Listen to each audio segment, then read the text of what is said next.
At Starbound, we tell stories the human way, not with artificial voices or AI garbage. And what's HFY without humanity? Subscribe to keep it that way. I'm Daniel Pierce, and I'm going to be your narrator. Now, let's get into today's story. The night's last burger sizzled its final, greasy eulogy on the flat top. Salvatore Moretti scraped the blackened remains into the trough with a flick of his wrist. The motion was automatic, muscle memory carved into him by 20 years of flipping patties and scraping regrets. The diner, aptly named Sal's Place, was empty, save for him. Only the ancient refrigerator's hum and the faint buzz of a fluorescent light threatening to die for 6 months broke the silence. Sal, a man whose physique suggested a long and intimate relationship with his own cooking, leaned against the stainless steel counter. His hairline was in full retreat from his forehead, and the slump of his shoulders carried the weight of 3 divorces, each more expensive than the last. He studied his reflection in the milkshake machine's polished chrome. He looked like a thumb with a sad story. Another day, another dollar, he muttered to the empty room, though he netted closer to 39 cents after expenses. He pushed off the counter, the worn linoleum groaning under his weight, and began the nightly shutdown ritual. Mopped the floor, wiped the vinyl booths, restocked the napkins. Each task was a familiar, dull bead on a rosary he recited daily. The motions were empty, automatic. Hate required energy, and Sal was running on fumes. He endured. He hauled the last bag of trash out the back door, the hinges screaming a protest he'd been meaning to oil since his second wife Brenda left. The cool New Hampshire air was a welcome shock. It smelled of pine needles and damp earth, a clean scent that always felt out of place next to the perpetual aroma of fryer oil that had seeped into his pores. He heaved the bag into the dumpster, the lid clanging shut with finality. A low, resonant hum pulsed through the air like a bass note, played so low he felt it more than he heard it. The hum ended with a soft crack, the sound of a branch breaking under immense weight. Sal squinted into the dark woods bordering his property. The trees were a wall of black against a sky thick with overcast clouds. He caught a flicker, a ripple in the gloom. Kids, he grumbled, though skepticism gnawed at the word. The local teenagers preferred getting drunk in the Walmart parking lot to wandering around in his woods. Probably some tourists from Massachusetts who'd gotten lost looking for a quaint rustic outhouse. He turned to go back inside. A shape detached itself from the tree line. The unnervingly tall shape flowed between the trees with a speed that raised a chill on Sal's arms. Its size dwarfed any local wildlife, a moving monolith, a man-shaped column of warped atmosphere like heat rising from asphalt. It moved with purpose between the pines, his breath caught. A primal instinct buried under layers of cynicism and cholesterol screamed a single coherent thought: prey. Sal stumbled back, moving faster than he had in a decade, and slammed the heavy metal door behind him. The deadbolt shot home with a loud thunk. His heart thudded against his ribs. He stood there, back pressed against the cold steel, listening. The fridge hummed in the otherwise silent kitchen. Stupid. He was just tired. Maybe that last cup of coffee had sat on the burner too long. He had imagined it, a trick of light, an overactive imagination fueled by cheap caffeine and a lifetime of B-movies. He pushed off the door, trembling slightly. His trembling subsided, and a cold resolve took its place. He walked to the stove, scanning the shadowed corners of his kitchen. He spotted a 12-inch cast-iron skillet seasoned to a perfect, glossy black over thousands of meals. It was heavy, solid, reassuring. He wrapped his thick fingers around the handle and held it like a club. The weight in his hand grounded him, a counterpoint to the fear. A sliver of a hunter's confidence returned. Sal was convincing himself he had suffered a minor stroke when the back door obliterated. A sound like a thunderclap wrapped in tearing metal filled the air, and the reinforced steel blew inward, ripping from its hinges as if it were thin foil. It crashed into a stack of milk crates, sending them scattering across the floor. Framed in the ruined doorway stood the column of warped air. It was inside now, in his kitchen. The figure stepped over the threshold, its immense height forcing it to duck. The air around it shimmered with heat haze distortion, making focus difficult, but Sal could see the vague outline of a broad-shouldered, armored bipedal form. A diner owner in his right mind would have screamed, frozen, or fainted. Sal's hands tightened on the skillet. This was his kitchen, his sanctuary of grease and solitude, the one place in the universe he was king. He had lost 3 houses, 2 cars, and a prize-winning collection of commemorative beer steins to his ex-wives. He would keep his kitchen. A lifetime of accepting defeat, of simmering, boiled over. "Get the hell out of my kitchen!" he roared, a voice more beast than man erupting from him. He swung the cast-iron skillet on instinct. He put every ounce of his 250 pounds into it, a righteous arc of indignation. The heavy pan met the creature's head with a sound that was both a deafening clang and a wet, sickening crunch. The refractive field around the intruder flickered, then collapsed. For a fraction of a second, Sal saw it clearly. Cracked, rust-colored leather pulled tight over a rigid skull. Its golden eyes, wide with shock and pain, stared at him from a face of intersecting planes and predatory teeth. Then the cloaking effect reasserted itself, but it was weaker now, sputtering like a faulty neon sign. The creature stumbled back, a hand raised to its head. A low, guttural hiss echoed in the small space. It took another unsteady step back, its distorted form slipping through the ruined doorway. Then it turned and disappeared into the trees. Sal stood in the middle of his wrecked kitchen, breathing in ragged bursts. The skillet felt dense in his grip. He stared at the mangled door, at the scattered milk crates, and at the small, dark puddle of purplish liquid spreading across his linoleum floor. He thought about calling Sheriff Brody, then pictured trying to explain it. A creature in invisible armor? They'd trade his skillet for a straitjacket. He shakily wiped sweat from his brow. "Huh," he said, his voice a hoarse whisper. "Well, that happened. So much for that phantom signal near Bangor," Agent Daniel Carrick said, swiping a thumb across his tablet. "Command can write that one off as a logging truck with a bad alternator." Agent Isabella Costa focused on the road. The black sedan devoured miles of darkened New Hampshire highway. It looked like a 10-year-old government surplus vehicle. Under the hood, however, it was something else entirely. "At least it put us in the neighborhood," Izzy replied, her voice calm and level. "What's the new alert?" "Unauthorized energy signature, Akari origin," Carrick said, his tone sharpening to business. "Landed about 20 clicks east of our current position. Rural, low population density. Textbook." "Textbook as they stay in their designated hunting zone," Izzy said. "This is a breach." "Maybe they lost their way," Carrick offered. "It happens. You've seen their star charts. A drunk with a crayon could draw better." "They always know their location, Dan. They get arrogant." Carrick swiped another finger across the screen. "Kari species profile. Bipedal, technologically advanced warrior caste with silicate-laced hides. They get their kicks hunting what they consider apex predators on uncivilized worlds. Think of them as cosmic rednecks on a safari, but with better toys and a ridiculously overwrought honor code. A code that forbids them from hunting sentient species without express permission from the Office of Dimensional Affairs," Izzy said, her grip tightening on their steering wheel. "Permission they have yet to acquire." "Technically," Carrick said, a smirk in his voice, "our official classification is still non-sentient. We're in the surprisingly resilient fauna category. It's an administrative oversight we've been trying to correct for 50 years. A small alert pinged on the dashboard. Izzy glanced at it, a massive energy discharge, brief and localized. A biological alert followed it almost immediately. Akari DNA, flagged for injury. "Found them," she said. The GPS highlighted a small, isolated building just off the main road, Sal's place. Carrick leaned forward, peering at the display. "Looks like the local fauna's more resilient than they thought. Someone just clocked one of them." He grinned. "This just got interesting." A muscle in Izzy's jaw jumped. She hated when things got interesting. Interesting meant messy. It meant paperwork. It meant civilians, and civilians were the biggest complication in a job built entirely on them. She pressed her foot down on the accelerator. The next morning, Sal was trying to nail a sheet of plywood over the gaping hole where his back door used to be. He'd spent the night pacing, one moment convinced he'd hallucinated the event, the next checking the locks on the front door.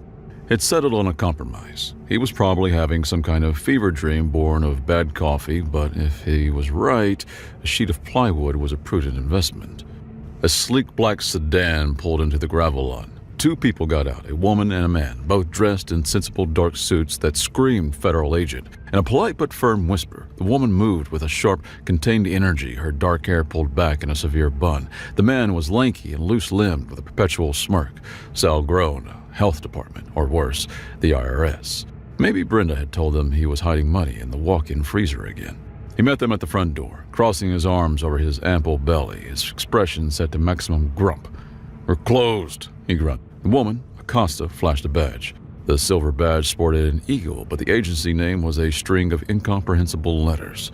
"Agent Acosta, Office of Dimensional Affairs. This is Agent Carrick. We'd like to ask you a few questions about last night." A chill ran down Sal's spine, but he kept his expression flat. "Dimensional Affairs? What's that? You guys handle zoning permits for hobbits?" Carrick's smirk widened. "Something like that. We heard you had a bit of disturbance." "Coyote," Sal lied. "Big one. Got into the trash, tore the back door off. You should see the size of those coyotes we got here. Bouncy things." Izzy scanned him, the diner, the hastily patched door, and she took in every detail. Sal had the unsettling feeling she could see right through his flimsy lies and the extra 10 pounds he had put on since Christmas. "A coyote," she said, her tone flat. "Right. Mr. Moretti, we have a reason to believe you encountered something from outside our biosphere." "The only thing non-native I encounter are tourists from New York who think medium rare is barbaric," Sal shot back. Carrick leaned toward Izzy and whispered, just loud enough for Sal to hear. "Are we sure this is our apex specimen? He looks more like a puddle of mediocrity." That did it. That little ember of rage from the night before, banking low, flared back to life. "Look, I have no idea who you people are, but I've got business to run. A failing business, granted, but it's mine. So unless you got a warrant, I suggest you get into your government-issue funeral car and find someone else to bother." He pointed toward the road. "I play poker with Sheriff Brody every Thursday. One call." Izzy's expression hardened. She held his gaze for a long moment, then gave a sharp, minute nod. "Fine. We'll be in touch." She turned and walked to the car, Carrick trailing behind her. As they drove away, Sal's triumphant defiance sputtered, leaving a cold dread in its wake. He questioned his sanity. Night fell again. Sal spent the day scrubbing the purple bloodstain off the floor until he wore the linoleum thin, telling himself the feds were part of a government training exercise.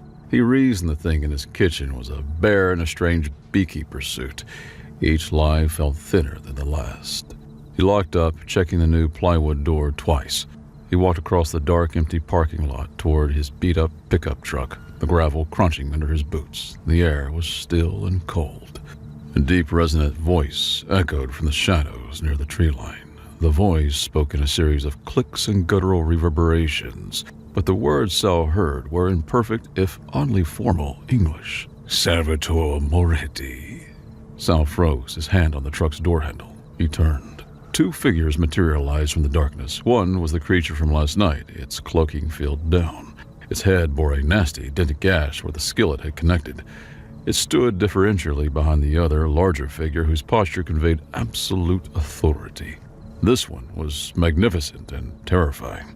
Nearly 9 feet tall, overlapping plates of bioceramic armor covered its body, catching the light with the shifting colors of verdigris and old bronze. Its head was long and elegant, like a gharial's, with intelligent golden eyes that pinned Sal in place. It moved with an economy of motion, the posture of a creature at the top of any food chain. A device on the massive creature's wrist glowed. "I am Hegemon Kautor," the translation announced, each word resonating with power. "And you are the quarry." Sal's throat went dry, his tongue thick, his heart raced. Kautor stepped forward. "My subordinate, Vess, was overeager." He gestured dismissively at the dented alien. "He attempted to subdue you beforehand, a dishonorable and crude tactic. For this breach of protocol, I have disciplined him, but his failure brought you to my attention." The hegemon surveyed Sal from head to toe, a connoisseur examining a piece of art. The Scouts reports listed your species as little more than clever primates, and yet, when confronted, you displayed a raw, untempered ferocity. You stood your ground. You attacked. Kaltor took another step, coming so close Sal could smell a faint, sharp scent on the air like hot stone and the mineral tang of cooling metal. For this, you have earned a great honor. I, Hegemon Kaltor of the 3rd Akari Fleet, formally claim you as my prey for an honorable hunt. Your life is now forfeit. I will hunt you, and when I take you, your skull will adorn my trophy hall, a testament to the day I hunted the apex predator of this forgotten world. He paused. You may run now. It will make the sport all the more invigorating. Sal stood there, bathed in the diner's faint glow. Terror flooded him, rooting him to the spot, but something else was happening too. His thoughts turned to Brenda, Janice, and Elena, to the condescending bank manager who denied his last loan, to Carrick's snide remark about him being a puddle of mediocrity. It was a lifetime of being underestimated, overlooked, pushed aside. The terror remained, but Defiance shouldered it aside. This 9-foot-tall hunter in sci-fi armor was simply the latest bully in a long line of them, and Sal had had enough of running. Fear gripped him, but anger burned hotter. He looked the alien general dead in his golden eyes. He spat on the gravel. Well, hurry up and try, he said, his voice a low, gravelly rasp. Hegemon Kaltor's long jaw opened slightly, revealing rows of sharp teeth. A series of soft clicks and rattles emanated from his throat. The sound, a chuckle of genuine appreciation in any language. He respected the defiance. As you wish, the translator boomed. And then he and Vess vanished, their forms shimmering, then vanishing as their cloaking fields engaged. Sal stood alone in the parking lot, shaking from a surge of adrenaline so potent it made his teeth ache. The hunt was on. Sal's hand shook, and it took him 3 tries to pull the business card from his wallet. The cheap cardstock felt like a lifeline. He fumbled with his phone, his thumb jabbing at the screen until he managed to dial the number. It rang once. Costa. Her voice was crisp, professional, and unsurprised. You were right. Sal blurted out, his own voice a ragged mess. The armored giant with the crocodile head, well, he's back, and he talks. He's bigger than the first one, and he wants to hang my skull in his man cave. A half-second of silence passed on the other end. Remain in place, Mr. Moretti. The line went dead. Less than 2 minutes later, the black sedan screeched into the lot, its tires spitting gravel. The back door flew open before the car had even fully stopped. Get in! Izzy yelled from the driver's seat. Carrick was already out, his sidearm drawn, scanning the darkness. He grabbed Sal by the arm and unceremoniously shoved him into the back seat. He piled in after him, and Izzy hit the gas. The diner disappeared behind them as they peeled out onto the highway. Okay, Carrick said, holstering his weapon and turning to face Sal. He had an almost manic glee in his eyes. Start from the beginning, and include the part about his man cave. In the cramped confines of the speeding car, the smell of old coffee filling the air, Sal recounted Hegemon Kaltor's grand pronouncement. Izzy listened, her jaw set, flicking her gaze between the road and the rearview mirror. Carrick, on the other hand, leaned forward, a wide grin on his face. When Sal finished, Carrick let out a low whistle. A formal declaration of an honorable hunt. He's playing by their weird, psychotic rules. That's good for us. How is that good for us? Sal demanded. It means he will avoid calling for an orbital strike, Carrick said cheerfully. They considered it unsporting. Izzy cut in, her voice sharp. It also means we're dealing with a top-tier hunter instead of some grunt. He will be systematic, he will be relentless, and he will be smart. She glanced at Sal in the mirror, her expression unreadable. Moretti, from this moment on, you are a protected asset. That means you do exactly what I say when I say it. That means full compliance. Leave the skillet-based heroics to us. Is that clear? Sal looked at her steely eyes in the reflection, then at Carrick's unnervingly cheerful face. He was in way over his head, a guy who cooked eggs for a living. But he had looked a 9-foot alien warlord in the eye and told him to bring it on. He resolved to see it through. He grumbled, slumping back against the seat. Yeah, clear. They ended up in a motel that seemed purpose-built for filming murder scenes. The sign out front had a flickering VAC NCY, and the air in the room smelled of stale cigarettes and bleach. Carrick set to work pulling a Pelican case from the trunk and unpacking a series of small, sleek devices. He placed them in the room's corners, by the door and on the windowsill. Parameter sensors, he explained to Sal's questioning look. They'll pick up energy signatures, motion, and probably bed bugs. It's a versatile tool. While Carrick fortified their dingy sanctuary, Izzy sat Sal down on one of the 2 questionable beds. She pulled a tablet from her own bag and brought up a diagram of an Akari. This is what you're up against, she said, her tone professional, and began detailing their strength, cloaking technology, and plasma weaponry. The lecturer, terrified and informed in equal measure. Why me? Sal asked, his voice barely a whisper. Out of all the people on this planet, why pick a broken-down, pot-bellied short-order cook from New Hampshire? Izzy looked at him, her expression a careful, neutral mask. They scout for targets that represent the top of the planet's food chain. Bears, big cats, that sort of thing. They must have mistaken you for a local apex predator. She paused, then delivered the line with deliberate aim. Apparently, they mistook you for a worthy adversary. The barb landed exactly as she intended, a sharp, clean sting. Sal flinched. He looked down at his soft hands, his rounded stomach. A worthy adversary. The idea was so laughable it hurt. She tapped the screen, highlighting the Akari's chest cavity. But they have a weakness. Their physiology requires an incredible high oxygen intake to fuel the metabolism. They're powerful, but suffocation or asphyxiation can overwhelm them. They're vulnerable to it.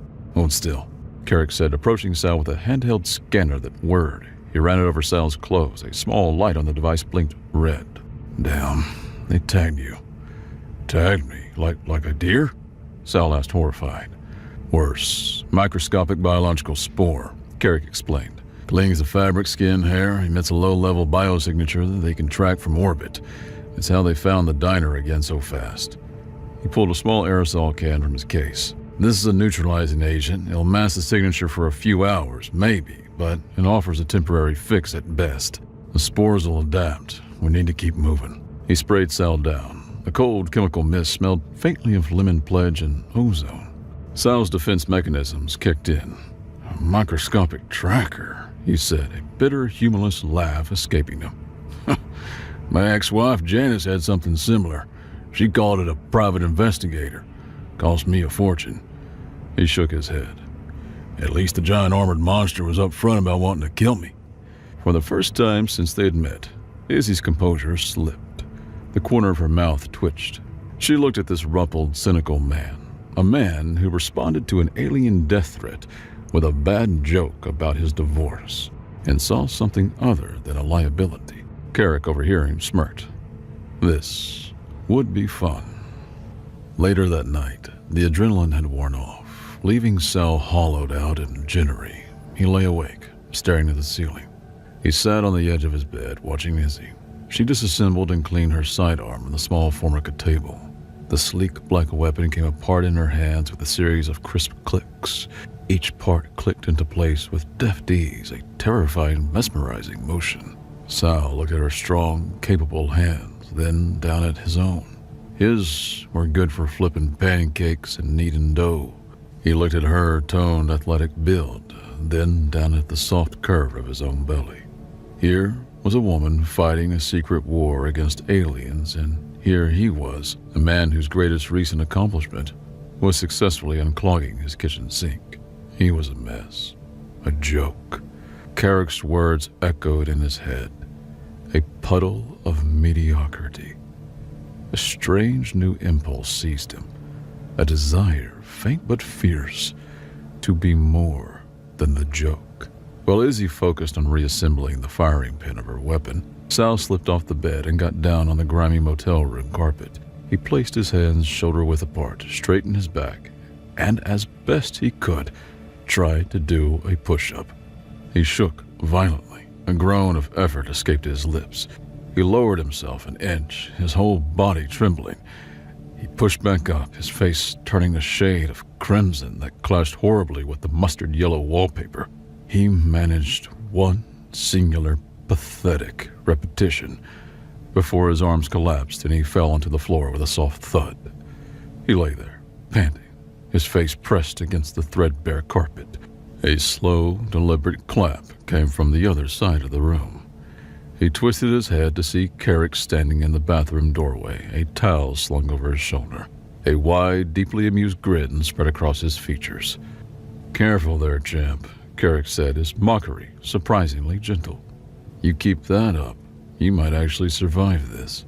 He glanced over at Izzy, who was now watching Sal with a raised eyebrow, her cleaning forgotten. Carrick's grin widened. "But if you're trying to impress her, you're going to need at least 3. He winked at Sal. "Trust me, you want to avoid becoming quadrus divorced." Sal groaned and rolled onto his back, staring at the water-stained ceiling. His death felt certain. Carrick was staring at his sensor grid, muttering, "The signature's bleeding through already. They're close." Then a silent flash of incandescent light atomized a section of the motel room's exterior wall, leaving a hole open to the star-dusted night sky. Carrick's sensor screamed. Contact! A bolt of blue-white plasma sizzled through the newly created opening, striking the bed where Sal sat moments before. The mattress and box spring vaporized instantly, leaving only a scorch mark on the floor. Izzy grabbed Sal by the collar of his shirt and shoved him toward the back window. Out! Now! Carrick dropped to one knee, firing his sidearm into the darkness. The weapon produced a sharp, high-pitched crack, sending sizzling projectiles toward a pair of warped patches of air in the parking lot. Izzy lay down covering fire of her own, her shot steady and controlled. Sal tumbled out of the window, landing hard in a patch of overgrown weeds. He scrambled to his feet, just as another plasma bolt hit the building's side, showering him with splintered wood and vinyl siding. Izzy and Carrick vaulted through the window after him. The car! Izzy yelled, already running. Plasma bolts seared the air, turning the parking lot into a strobe-lit hellscape. The invisible Akari's attacks originated from shifting points of warped air. Sal ran, his lungs burning, his legs pumping harder than they had in 20 years, the hiss of superheated energy just behind him. They reached the sedan. Carrick dove into the passenger seat, while Izzy slid behind the wheel. Sal threw himself into the back, landing in an undignified heap. Izzy slammed the car into reverse just as a plasma bolt hit the vehicle's front. The engine block exploded in a shower of molten metal. The car was dead. Plan B! Carrick shouted over the fire's roar. That was our only plan! Izzy yelled back. Then it's time to improvise. They bailed out of the burning car and sprinted for the only cover available, the dark, foreboding woods behind the motel. They plunged into the trees, the battle sounds fading behind them, replaced by frantic pounding of their own hearts and the crash of their bodies through the undergrowth. They had escaped, but now they were afoot, their vehicle a flaming wreck, most of their gear lost. From the edge of the burning lot, Vess raised his plasma caster, aiming it into the wood's darkness. "They are fleeing, Hegemon. We can end this now." "Hold," Countar commanded, his voice a low rumble. He followed the human's path into the trees with his gaze. A cornered rat offers no sport. A fleeing stag, however, offers a chase. He turned away from the woods. "We will grant them a day's light to find their false hope. The hunt will be all the sweeter for it." They ran to the point of collapse. The trio fell in a small clearing, gasping for air. They were deep in the forest now, the highway's faint glow a distant memory. The darkness pressed in, a disorienting maze of identical trees. Izzy pulled out her tactical GPS. The screen cracked and went dark. "Fried," she spat, tossing the useless piece of tech aside. "We're blind." Carrick was checking the remaining supplies. One side armor piece, 4 extra energy cells, a med kit, a half-eaten bag of beef jerky, and a couple of backup sensors. We are all well and truly screwed. Izzy's jaw was tight, her eyes scanning the identical trees. And that's when something clicked in Sal's mind. He looked around at the tree shapes, the ground's gentle slope, the faint sound of running water somewhere to the east. Fear remained, joined by a flicker of something else, familiarity. I know this place, he said, his voice raspy. Izzy and Carrick looked at him. My dad used to take me fishing around here. Sal continued, his confidence growing as he spoke. Creek runs just over that ridge. If we follow it downstream, there's an old hunting cabin, abandoned for years, but it's got a roof and a wood stove. He pointed into the darkness. It's that way, maybe a mile. Izzy stared at him, her expression a mixture of skepticism and desperation. Trusting their survival to the hazy 20-year-old memories of a civilian asset was a tactical nightmare. It was their only option. You're sure? She asked.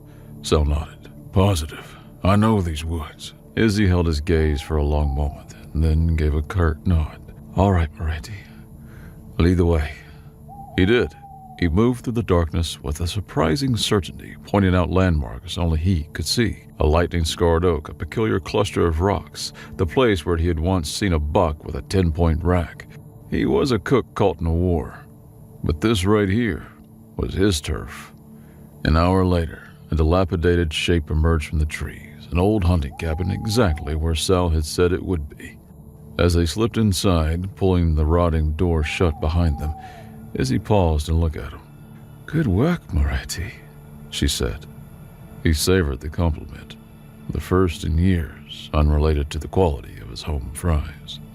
They got a small, smokeless fire going in the cabin's rusty stove, a little bit of warmth offering a welcome comfort against the night's chill.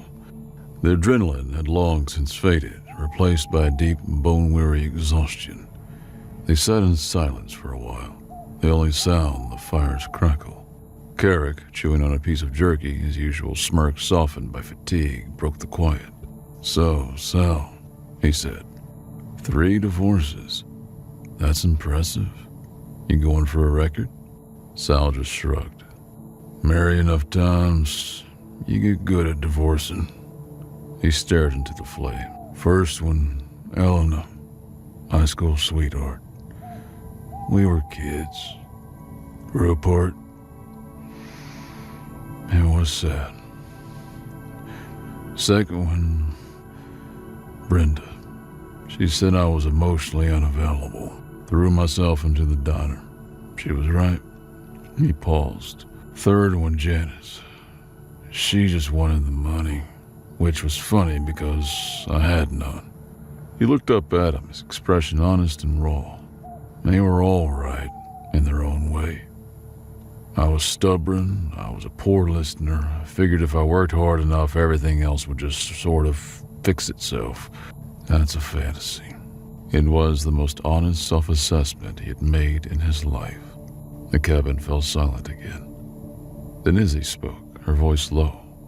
A drunk driver in a pileup on a crosstown freeway killed my parents when I was 19. Wrong place, wrong time. I remember standing there, watching the flashing lights, feeling completely powerless. She looked at her hands. I joined federal law enforcement right after college. Bounced around a few agencies. When the ODA recruited me, they offered me a chance to stop things other people were powerless against. A chance to actually make a difference, instead of just cleaning up the mess afterward. Carrick was quiet, letting the moment hang in the air. For a trio of mismatched hunted people huddled in a derelict cabin, they were Izzy, Dan, and Sal, and they were in this together. By morning, Izzy was in tactical mode again, pacing the small cabin. They'll find us, she said, her voice tight. We're stranded and outgunned. It's only a matter of time. So we run? Carrick asked, loading a fresh energy cell into his sidearm. Running is just a slower way to die, Izzy stated. We need to make a stand, find a defensible position, a choke point. Sal, who was listening, spoke up. His voice was steady, firm. They want to hunt? Fine. We'll give them one. But on my turf. Izzy and Carrick turned to him. We go back to the diner, Sal said, the idea taking shape in his mind even as he spoke it. My place. They'll follow. They'll expect us cornered, trapped. He looked at Izzy, his eyes intense. But I know every inch of that place. The weak floorboard by the ice machine, the temperamental pilot light on the grill number 3, The way the walk-in freezer door sticks if you kick it just right. He took a breath. It's a kitchen. It's full of hot surfaces, sharp objects, high-pressure lines, and heavy machinery. I'm a cook, Izzy. But in that kitchen, I'm the expert. It's the only advantage we have. Carrick's tired face broke into a slow, wicked grin. A death-trap diner. I love it. The sheer unadulterated audacity. Izzy hesitated. The plan was insane.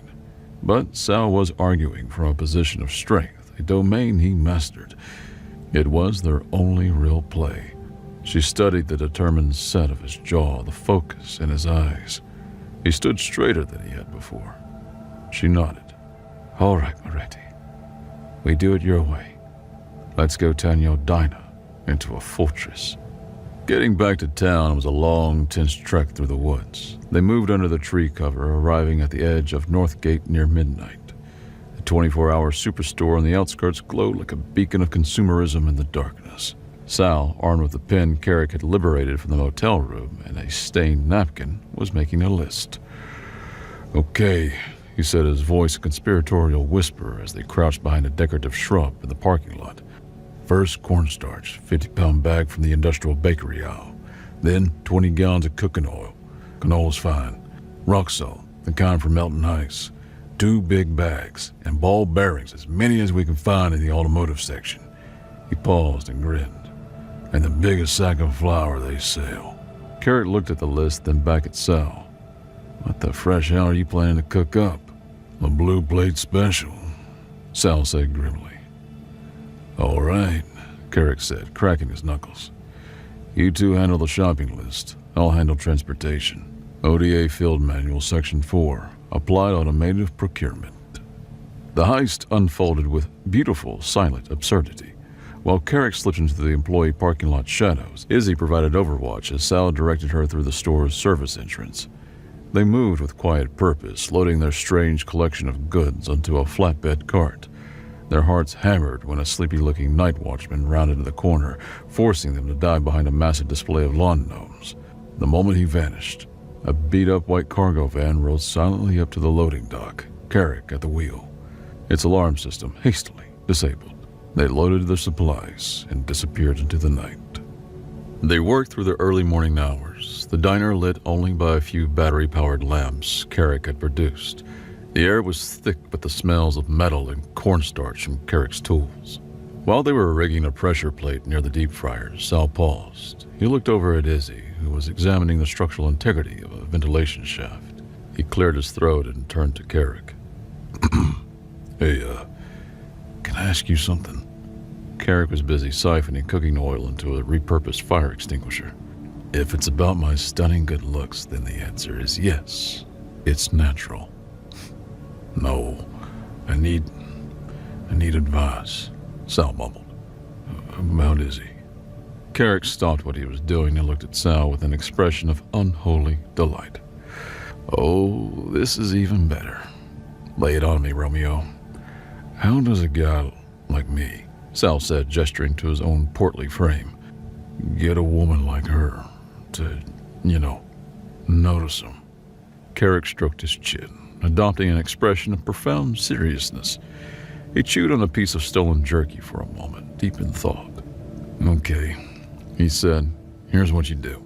You need to cultivate an air of mystery. Use manly silence. Women love that. And your posture, stand up straighter, shoulders back, chest out. Project confidence, even if you're internally screaming. Sal, desperate for any guidance, took it all to heart. He straightened his back, squared his shoulders, and tried to adopt a stoic, silent demeanor. He held the pose for a full 2 minutes, his face set in grim determination.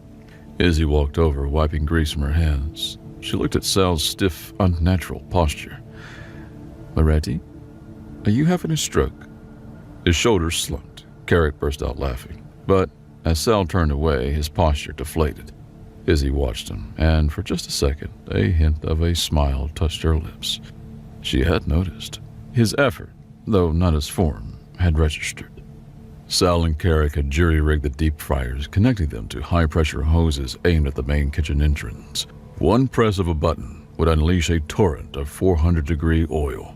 Izzy had helped Sal create the world's most dangerous dance floor. They scattered a thin layer of ball bearings across the linoleum, hidden under a soupy mixture of cornstarch and water, a sheer thickening fluid that was solid under impact but liquid otherwise. A single misstep would be catastrophic. The giant industrial dough mixer, a machine that could knead 100 pounds of dough, sat in the room's center, its massive steel hook ominous. Above it, suspended from the rafters by a network of ropes, hung the 100-pound sack of flour connected to a remote trigger Carrick had fashioned from a garage door opener.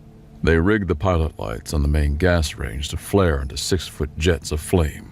They wired the walk-in freezer door to a canister of compressed nitrogen Sal had borrowed from a nearby welding shop, designed to rapidly displace all the oxygen inside.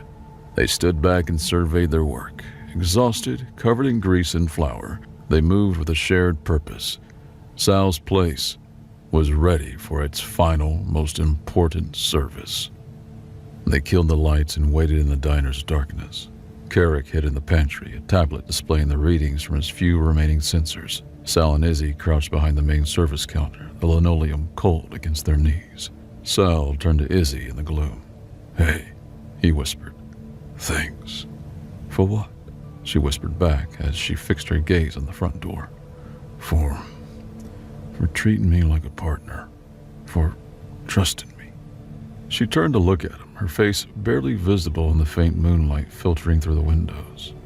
"Moretti, you're a mess. Your diner is a certified disaster zone, and your taste in coffee is a crime against humanity. But you're resilient. In my line of work, resilience is more valuable than strength." It was the most personal thing she had said to him. He opened his mouth to respond, to say something, anything, but a sharp hiss came from his earpiece, a cheap comms unit Carrick had provided. "Showtime." Carrick's voice crackled through the earpiece. "They're here." The diner's front doors swung open with a soft creak. 2 figures, masked by warped air, stepped inside. Hegemon Couture moved first, his massive form scanning the darkened room with predatory caution. His subordinate Vess followed, his movements arrogant and eager. "The spore signature is strong here, Hegemon." Vess's translated voice echoed in the silent room. "The prey has returned to its den. It is cornered." "Underestimate it again at your peril," Couture warned, his voice a low rumble.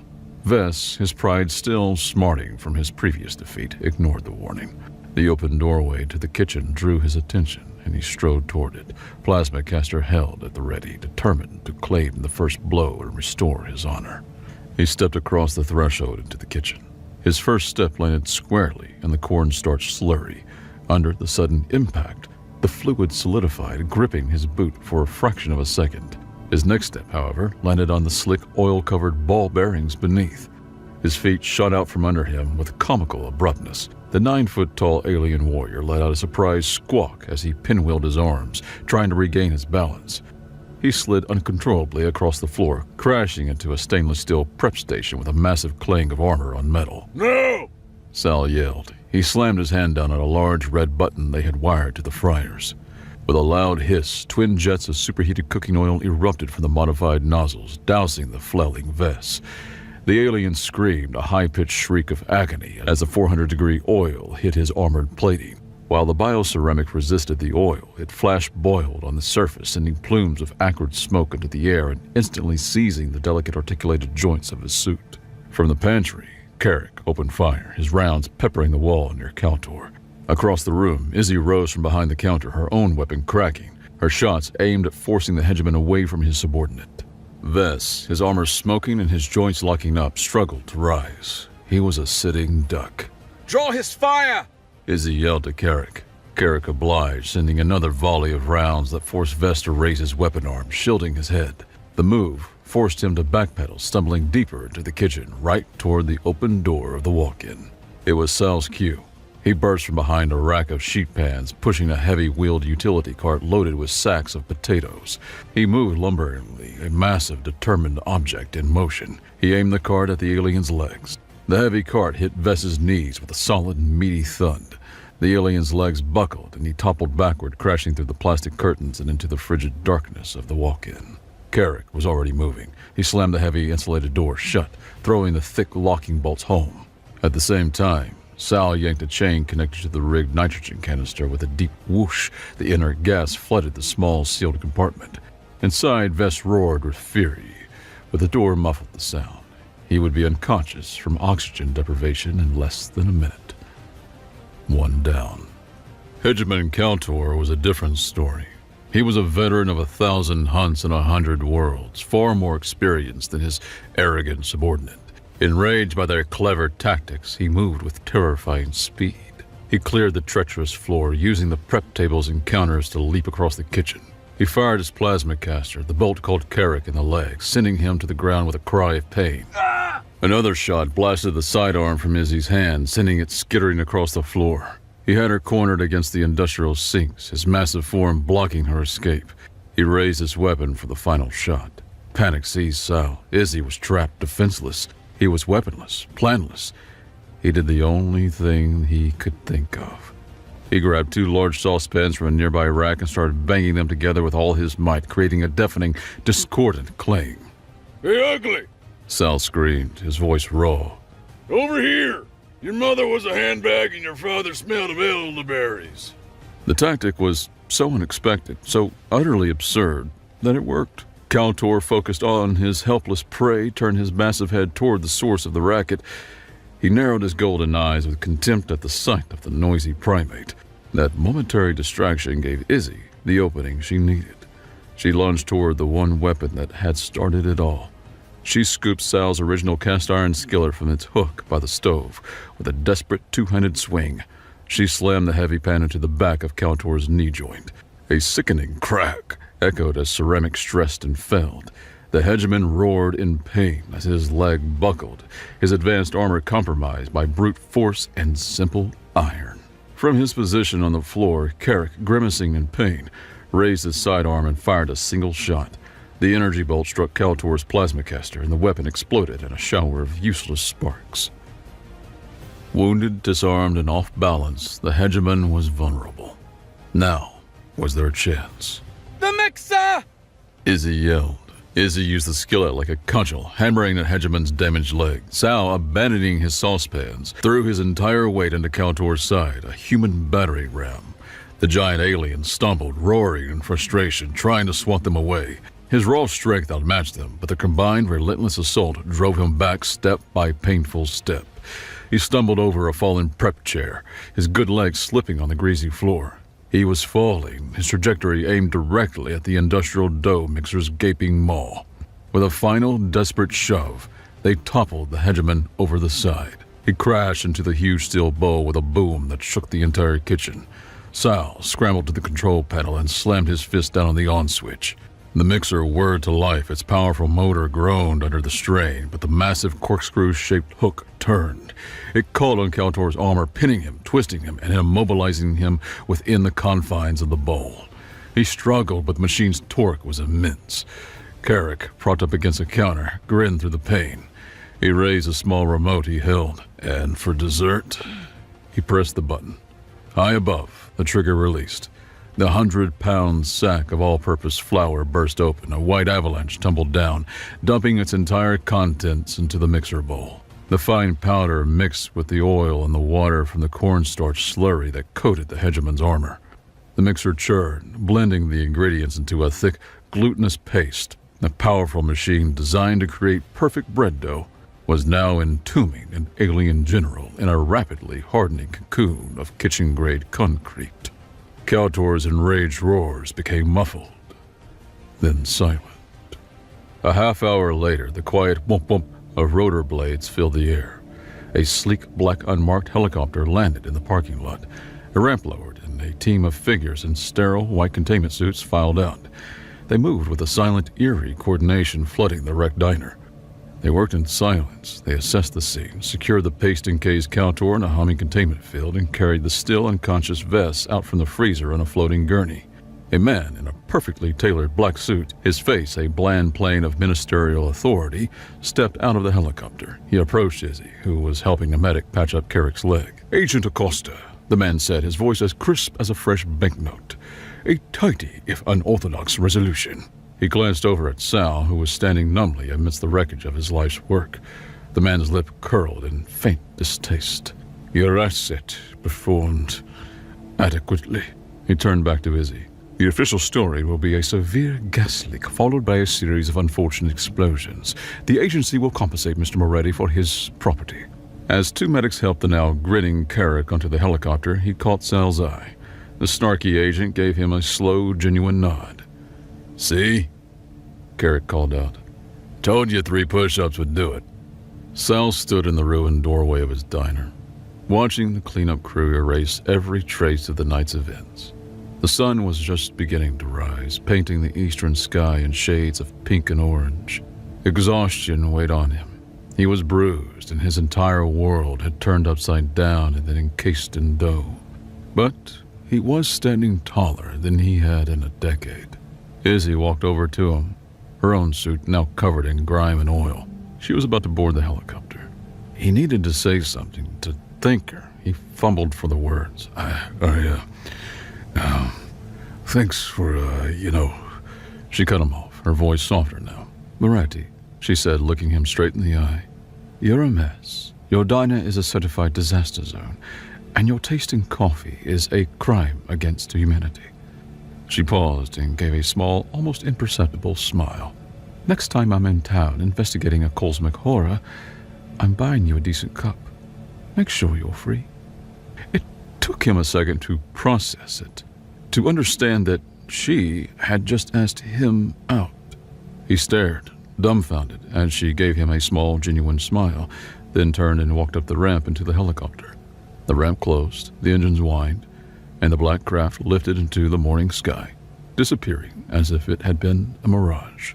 Sal stood alone in the doorway of his wrecked diner. The air smelled of burnt sugar, oil, and the clean scent of the coming morning.